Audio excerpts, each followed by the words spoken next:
Korner, week 4. I'm Jeremy Nygaard, joined by Coach Dan Keefer. Coach Keefer, how are we doing tonight? Doing great. Week 4, following a week 3 victory over Somerset. First conference week, so a big win, and we'll go into more depth about that. But again, Blackhawks on the season 3-0. A neutral site win against Kewaskum, a win on the road against GT, and now a win against the Somerset Spartans. Coach, we start the game, and it's like a heavyweight fight. Mm-hmm. Not a lot happening. A lot of punting. Mm-hmm. Not a lot of ball movement. Is that just kind of feeling out your opponent, kind of seeing what they're going to do, what they want to see, or was there more to it early than that?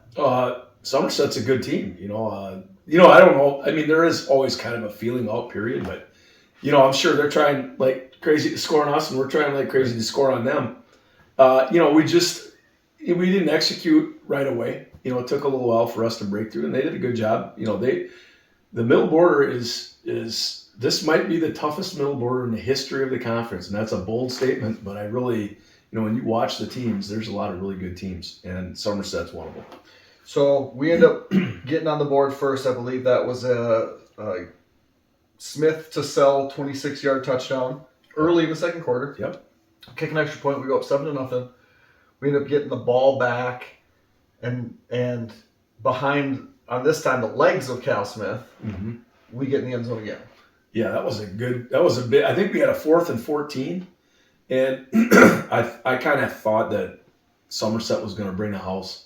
Thought they were going to pressure, so we had a run. We had a run called, and our guys executed it great. And Cal made it. I think he stiff armed a kid on that one or broke a tackle. It was a really, really nice play, but very well blocked by the O-line too. And so that gives us a 14-0 lead, and I think the field, it was kind of like big exhale. It's the Blackhawks that we've seen the last couple weeks. We're gonna run this team off the field. Only Somerset comes out with their next drive, and just like Somerset seems to do, they chip, and all of a sudden, boom! Yeah. And 70-yard, like a midline. Well, it was just a simple. They run in a triple option play, and we had a blitz call, and we just had a guy that forgot his job, and went to the quarterback, and kids running, and we had a bunch of people moving, and it was less than ideal, but it's just we got to eliminate mistakes, and they made us pay. I mean, the kid ran fast, and we were unable to get him down. I think we could have had him Twice. I think we tried to tackle too high, and just there were a couple instances where our pursuit was not Pursuit is the one thing that is non-negotiable, because it comes completely from right here, right? I mean, it's got to come from within, and we had a couple people that I don't think ran as hard as they could, and so we've addressed that, and hopefully we can get that not be a thing anymore. We're going to halftime still with the lead. Somerset gets the ball in half number 2. Mm-hmm. They come out, and within 2 minutes of the second half, they've driven all the way down the field. Mm-hmm. They score. They tie the game at 14. Mm-hmm. What happened in that drive a one big play drive, that's one thing.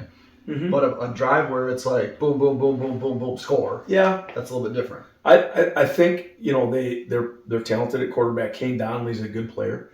And a lot of those were kind of like, he did some quarterback scramble stuff, and I didn't think we did a very good job of keeping him in the pocket. You have to be disciplined when you're rushing. You can't just go for the quarterback. You have to kind of do it collectively, and so there's a little bit of that, and they have some good players, and they made some plays, and we expected it to be a good game, no doubt. Now, I don't think we played particularly well, really in either side of the ball, but hey, good enough to win. Hopefully, we can play to our best. That's where our goal will be. So after they tie the game coming out of halftime, we go right back down and score. Mm-hmm. I believe then it was 20-14. We score another touchdown, I think later in the third. Yep. So now it's 26-14. Yeah. And then we get into the fourth, and there's not a lot going on. Right. We're back and forth, but nobody's scoring. Right. And then they kind of break through with a touchdown late. Yeah, that was disappointing. I thought we had a really nice start. We had them 4th and long, and we we made a stop, and then there was a penalty, like a 5-yard face mask. There was a pile that was there forever. It was, you hate to see calls like that. There were a couple of them that you're not thrilled about, but that's part of the game, and you just got to overcome those things. But give Somerset credit. They went down and punched it in late, and that they gave them the opportunity to onside kick it, and that was a meaningful thing. Right. Thankfully we came up with it, but obviously you hate to see us rendering, or giving up that score, but I did feel like our defense did a pretty darn good job of. I mean, there weren't big plays. They converted. They had a couple things that just kind of went their way, but overall, I thought the defense did a pretty good job. I mean, we got some things that we're getting better at, but the pieces are kind of coming together though.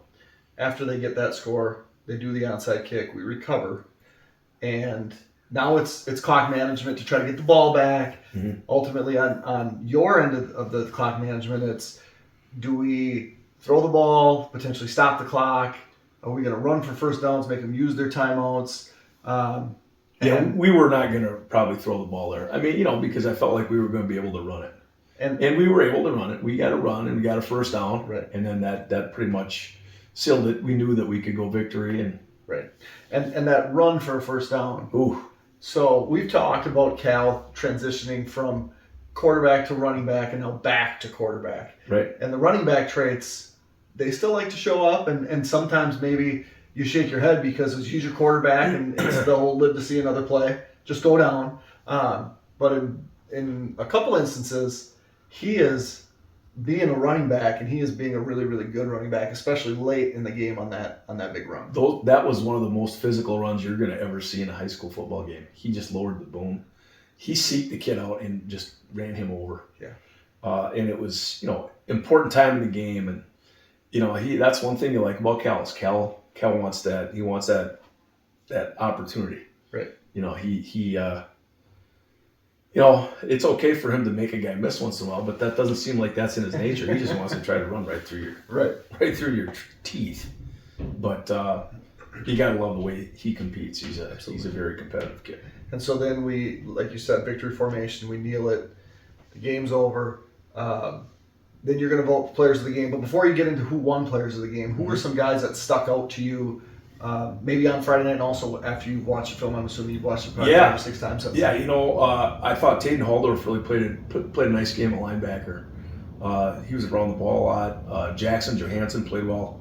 Colin Fritz played very well. Noah Sarar's, he's a heck of a player. Ben Peavy is playing some excellent defensive tackle. So there were a lot of kids that I felt like really kind of played well. I also thought Cal, when we put him in a little bit late in the game, he had a couple of really big hits for us. We're trying to kind of pitch count him, so to speak, and keep him as healthy as possible. But yet he's a weapon as well. So we're going to continue to use him in spots, but And you haven't used your quarterback on defense much in the last 15 years. Well, part of it is you got to have confidence in your number 2 guy. Right. And we have a good quarterback in Graydon Monica. I'm very comfortable with Graydon. I think he's definitely a solid varsity quarterback. And also that is one of the things that goes into it. But the player matters too. Right. If they bring things that other kids don't, you can't be afraid. You just got to play. So. Right. Okay, so that was the defensive side of the ball. Flipping over to the offensive side of the ball, what sticks out to you? Well, again, our offensive line, I thought the run blocking was very good. We had a couple little issues in pass protection. Without getting into a whole big scheme thing, I think this week we've simplified it just a little bit for our guys, and we feel very good. We're practicing, practicing that stuff well. So I feel really good. Maybe a little step back pass pro wise, but we did a couple things kind of differently, and you live and learn, right? I mean, sometimes there are things that you think are going to be great, and maybe they make kids think a little bit. So we're going back to what we've been doing and feel pretty good. Well, and different too in that the quality of your opponent Friday was, like you said last week, this is the best team that we've seen thus far. Without a doubt. So there's going to be things that Cayman Gebheim is just going to show up where maybe the guys for GT. I would not be surprised if Cayman is, he might be the defensive player of the year in the league. I mean, he's that good of a player. Yeah. He's a heck of a player. That Somerset team is a good team. I mean, they're 0-1, but they're going to win a lot of games. They'll be a playoff team. I have zero doubt about that. Okay, so special teams. What did you think about special teams? I thought Gus had a really nice game again. He punted it very well, made all his kicks. We did have one bad snap, but hey, let's get that out of the system and we're fine. And we got a partial. We did. Yeah. Got a piece of got a piece of a punt. So that's got to be. It was really close. That would have been huge to get a. They still got it pretty. That was deep in the zone. Oh yeah, absolutely. But something that we continue to work on. So I do like that unit. So special teams, Gus was a player of the game. Okay. It's tough. I mean, he punts it very well and he kicks off very well. He had a great day kicking off. Yep. And it says a lot about Gus, I think, because he playing soccer. He had tonight, for instance, he had soccer practice, and he's like, "Hey, what time is special teams?" I said, "Well, with all the kids gone, we had JV and freshman kids gone. We had 15 kids at practice. You can't do special teams. You don't have your people." So I just said, "Hey, Gus, don't worry about it." I said, "If you want to come up, and kick, you're always welcome to come up and work."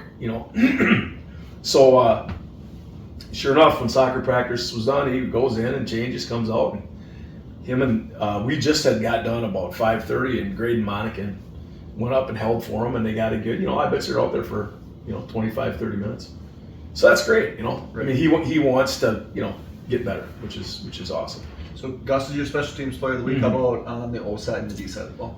O side was Cal again. I think just the physicality, and he's playing very well. I mean, he's made some good decisions. He's we got to keep taking care of the ball. That's a big deal.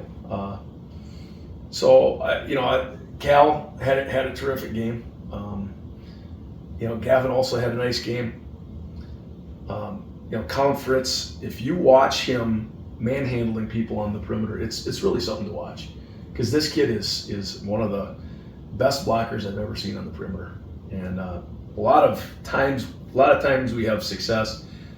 Colton Hush had a really long jet. Colton had a nice game too. Colton had a great game. Yeah, he's a fantastic kid, but he had a really nice jet, and Colin Fritz just completely plants a kid in the ground. And I don't know how they can call it holding, because it's just a complete domination. Right. Yeah. But the flag came out, and there was also a hold called on the backside, and on a very inconsequential, stupid play by one of our guys that you just don't need to hold it, at all. There's no reason. You're on the backside of it, it's gone. But whatever, live and learn. But Fritz is, he's special. You just watch him on the perimeter, because he's fun to watch, because he gets after people. Well, the one earlier, he's blocking, and he's driving a guy 15, 20 yards down the field. Yeah. So there's frustration, and the other guy turns and throws him down, and they get offsetting personal fouls. I don't understand that, but hey, I mean, again, I'm not into complaining about officials. That's not my thesis here, but it's just the kid he's a great blocker. Frustrates kids, and one other thing that's great about Fritz, okay, he doesn't care. He's selfless. He just cares about the team winning. He's a terrific receiver. Hasn't caught as many passes yet this year. Fourth most in a single season last year. Right. His time's coming. Don't think it won't. But there's nothing from him personally. He's just like, hey, we just want to win, which is great. That's not the way everybody is. So I think that's really cool. Another thing I appreciate about Colin, and I really do like our their captains are Noah, Colin, Colton, and Cal, and Colton is kind of the verbal leader of that group, and he really, I thought he did a nice job this week, just kind of talking about what are some of the standards for our team and what we have to do, and it's better when it's coming from the kids. The thing about Colton, you look at the guy, I mean, you see any football player that size, and you're going to think, this is the type of player that he is. That is not at all. He had a run towards our sideline where he's getting tackled, and on his way down, he's trying to stiff arm a guy. Oh yeah, and just plant that guy down. Oh, you don't see that. Oh, he's a tough kid. He's a tough kid. Loves to compete. Absolutely loves to compete, and he brings other people with him. So it's just fun to get to work with guys like that. Defensive side of the ball. Again, Tatum was good. Okay. Jackson was good. Colton had a good game. Remember the player of the game? The guy, the deep player of the game, I believe, was Fritz again. Okay. He just, he got his hands on a number of balls, batted balls down, and he's really playing well. Okay. JV is playing tonight, Tuesday night, because Labor Day gets in the way of that. So because we hosted Somerset, right? They're currently in Somerset, right? Playing a game probably right this now. week. Right. How does that change your preparation for Friday, not having your guys on a Tuesday? Yeah. Well, yesterday's practice, was like a Tuesday practice. So we went, even though it's Labor Day, we tried to go a little later in the day, go at 5:00. But we got, good work in yesterday, so Monday was kind of like our Tuesday. And then I guess Tuesday's kind of like your Monday because, it's normal on Monday to have those kids be gone. Right. It's just a little out of sequence. But, our coaches were prepared and had, we had a ready to run team on offense, team on defense, skellies, inside run, all that stuff. So we just kind of switched the order around. But, pretty much a similar kind of week. It's not that weird. We'll be fine. I mean, and for you now, every day's kind of like a Saturday. So. Yeah, it's awesome. This morning I think I got up at 6:30 and, I was able to watch last year's game again a little, kind of think about it. Right. I've watched obviously a lot of Ellsworth's games this year. And, it's nice to have the time to do it, and then you can kind of rethink some things and, so. So speaking of Ellsworth. Yeah. 21 straight conference victories. Really impressive. They're going to come to our place. The feeling that I've had, and maybe this is me now away from the team, we've had really good teams lately. Ellsworth has had really good teams lately. The difference to me, maybe not so much last year, but a few years ago, was less physical and more mental. We went into play an Ellsworth team that wasn't a whole lot better than us, and they kind of kicked our butts. And then it's been better since. So these are probably seniors that didn't play against that 2020 team much unless they were freshmen. Because that Ellsworth team, in my opinion, got kind of screwed not having a state championship. Right. Because they were that was the best Ellsworth team, in my opinion, that they've had. They didn't take a huge step down the next year. No. Didn't take. I mean, it still remains to be seen how they are this year. This year, you will see that the numbers up front change. They're not the same kids. Right. They're literally playing different kids. But boy, is their offensive line good. I mean, they come off the ball. If you don't have good technique, they're going to embarrass you. If you get high, they're going to take you for a ride. They're very impressive. They got some big kids. They're tough. They are very, very well coached. I like their quarterback. He's an elusive kid in the pocket, throws it pretty well. I mean, Ellsworth's a running team. They're 75% run and 25% pass. But having said that, they have, I think, some good weapons. They got some really big kids, tall receivers. They have, sophomore kid. Yeah. Is it a roll? Yeah. He's a really nice player, right? He's really going to be something. Yeah. A sophomore. And they have a couple other really big receivers. Number 3 is a big kid. 81's a big kid. They have some nice size there, and I believe the quarterback's name is Korner, if I'm not mistaken, 15. Well, anyway, he throws it pretty well too. I mean, they're a very formidable team, and then you look at them on defense, they're very good. Their D line is tough, So it's and they kind of do some unique things, but. They're very well coached. I mean, obviously, they've won 21 middle board conference games. Tough. That's a long time since something like that. Somerset, I'm guessing, back. Yeah, maybe. I don't know. I mean, that's a long time. Yeah. You know, so you know, hey, you should respect them because of what they've done, right? But there's a huge difference between respecting and, you know, like fearing. Right. You know, I would think our kids are going to be excited for the chance to prove that they're a team that can beat them. And I think last year, after getting beat by Ellsworth at Ellsworth, our kids really wanted another shot. Oh, yeah. And now they're going to get it. Yep, another year later. To see. Right. And the Ellsworth teams with the Max Grands and the Jenkies and the Anderson and Quad, I mean, there were just, who was going to get you? It was so difficult. Yeah, they had a lot of weapons. It's different. But they played a close game for quite a while against Amory.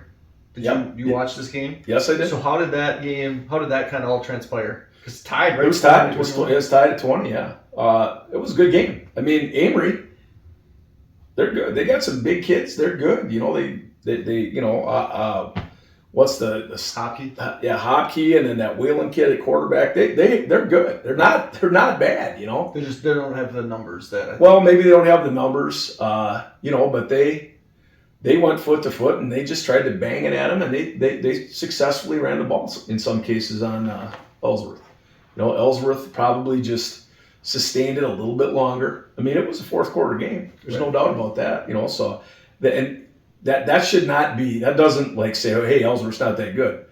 People don't realize how good the middle border is, top to bottom. If you have a game where you show up on a Friday thinking you got anyone in this league can beat you, that's not. You know, like coach speak, that's the facts. So, you know, Ellsworth is very good. Central falls to Rice Lake. Yep. Osceola loses to Prescott to round out the middle border right. in week 1 of Yeah. You know, I was, you know, the Rice Lake Central game I thought was going to be a closer game than that. I believe Osceola had their quarterback broke his arm in week 2. Okay. And I just found out about that last Friday. So they changed, you know, some kids around. You know, I haven't looked at that one yet. That's a little bit too far down the road yet. Right. But you know, that was a tough game too. You know, and Prescott, you know, I've seen Prescott in person. They're you know, they're a good team. You know, so. And so we talked about last week the coaches poll, which you say you don't really put a lot of stock into, but yeah, on the wide lens. Again, with 4 teams in the top 10. I believe Ellsworth's 3, we're 5. Prescott is 7, and Central dropped, I think, to 9 or 10. But sure. Those 4 teams remain in the top 10 of the state in D4, behind Catholic Memorial's 1. And right. So, like you say, it's the strongest it's been top to bottom as a conference. I think so. But the reality is, when you say Somerset is going to be a playoff team, you could really make that claim about any team. You got to find a way to 4 wins. Yeah. To make the playoffs. That's true. If you don't, there's going to be the potential for a team or 2 really good middle border teams. That's very true. Not make the playoffs, and you would confidently look at them and say they're a level 2 team, and they're gonna miss out. But it'll sort itself out yeah. too. You know what I mean? You know, like also you have to play the games. I mean, you know, just like looking at, you know, from the early, you know, the bit of film that I've watched. You know, that's where that statement comes that, hey, this is a really good league. And you'll also look at how we did in the non-conference. Right. Now, you know, teams get better, or you know, you have injuries, you have stuff like that. So, you know, you're right. It's possible you could have a really good team that doesn't make it. That's possible. But, you know, like, we'll see. You know, that's kind of how it always goes. You know, But I think if you looked at conference standings from around the state, more often than not, you're going to have a 7-0 team, a 6-1 team, a 5-2 team, just straight on down. When you're really strong top to bottom, you might have a 3-way tie at 5-2 for first place. That's true. And then you get a couple 4-3 teams, and that could if there's one team that's weaker, they might lose all 7. Right. But if you don't even have a gimme game, and I would assume that at this point, unless there's injuries, they're not going to be. Right. And so that's just what it's going to clutter everything up, and a close loss could be really, really tough. Yeah, absolutely. Later on. I think a couple years ago when we missed by 1 game, not that the middle border was great, but I think we had a team that could have played with some other teams in level 1. Sure. And just didn't even get that opportunity. Yeah. And you see some teams that make it just probably shouldn't be there. Yeah. Based on the first round scores. Yeah. No doubt. It's a gauntlet. So, looking ahead to Friday, we're going to have a home game against Ellsworth. Mm-hmm. You're going to have some youth football kicking off Yeah. on Saturday. We have our middle school games going this week. We have a whole bunch of football happening in the community. What are the message that you have for the real young kids, maybe starting at the first time for first grade or second grade, the flag football till 6th? We have our middle school kids, 7th and 8th graders Sure. in pads, first game against Right. Osceola on Thursday. What are the messages? What do you want them to understand or look for or think about in regards to being football players? Well, we just want them to start their journey and understand how much fun the game can be. And, part of the game, is, throwing and catching and doing all that stuff. But also, I think it's a big thing, like there's a brotherhood. There's a thing that you can start to even feel, I think, as a younger kid being part of a team. And, we just want it to be positive and not worry about, hey, how good am I? Just worry about getting better. Have fun. Hey, maybe you didn't catch any balls that first game or two, but hey, now you're starting to, you get a little more experience and you play hard and just have fun. It's what it's all about. And it's you're going to get to meet some new kids. You're going to get to work with other kids and make some new friends, hopefully. And hopefully it's just a great experience and it's a step down the road and something that'll be a very fun, memorable part of your life. And I think too about football more than any other sport. When you get older, I mean, my favorite sport as a kid was not football. Mm-hmm. However, I knew that when 12th grade was over, Mm-hmm. there was a very, very small, Right. probably I would say 0% chance I was ever going to put a helmet on competitively ever again. Mm-hmm. You can still play Yeah. year league softball. You can Right. still get pickup basketball Right. games. You have opportunities to do these things as maybe not super athletic middle-aged man. Right. But you can't put shoulder pads and a helmet on and not hurt yourself Right. when you get to be a little bit older. That's true. And so to me, that was always like, play all the sports. I do right? think that is it's kind of a special thing about football. It really is. Yeah, and we always want all of our kids to play every sport. Right. We always encourage kids to be multi-sport. In fact, I never would ever tell a kid to specialize. Hey, you only play football. That's ridiculous. And I would hope that that's the way it is for all of our coaches, because we're all better if we all compete. Especially in a school our size. Absolutely. We don't have it. Absolutely. All right, so we're going to play Ellsworth on Friday night. 3-0. Both teams are 1-0 in conference, 3-0 in the season, with a game of the week Wiz Sports game at King Field. So we'll be broadcasting live on Blackhawk TV if you can't join us. But if you can get to King Field and watch a game live, I always think games are better when you're there in person. It'll be Blackhawks and Panthers. So with that, have a great night. This was Coach Keefer. I'm Jeremy Nygaard, and this was Keefer's Corner. We'll see you next week.